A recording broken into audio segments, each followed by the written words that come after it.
Good morning, everyone. It's Monday, May 19th, 2025. My name is Sam Shalhoub, and it's time for your daily dispatch. First up, Verizon has now agreed to end its DEI policies. It was specified in a new FCC filing, and the changes are effective immediately. Caroline Leavitt, the White House press secretary, said that the Emirates Global Aluminum plans to start building a $4 billion plant in Oklahoma next year. Not surprising, given all of the money that's being brought in by President Trump from foreign countries. Over the weekend, Florida has taken fluoride out of its water supply, becoming the second state after Utah to do so.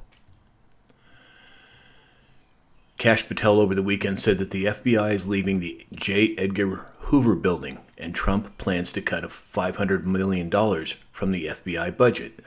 Now, for all of us who have been watching D.C. very closely over the last several years, we all know it's been a ghost town. Is this more of the disclosure of things that have already taken place, just being rolled out to the public? I'd love to hear your thoughts on it as well. According to Unusual Whales on X, the World Bank confirmed that Saudi Arabia and Qatar have paid off Syria's outstanding debt.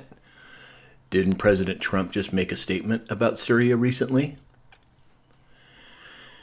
Moody's downgraded the U.S. credit rating. Will this impact our economy? Probably not, given all of the foreign investment that President Trump is bringing in. This next story is very interesting, to say the least. The Mexican Navy had a tall ship, and it smashed into the Brooklyn Bridge over the weekend. Some very interesting things about that. It happened on May 17th. There were allegedly 17 people injured. And last but not least, where was that ship docked prior to taking out? Pier 17. Interesting set of numbers there, don't you think? And then this next story. Yesterday it was announced that Joe Biden has been diagnosed with an aggressive form of prostate cancer.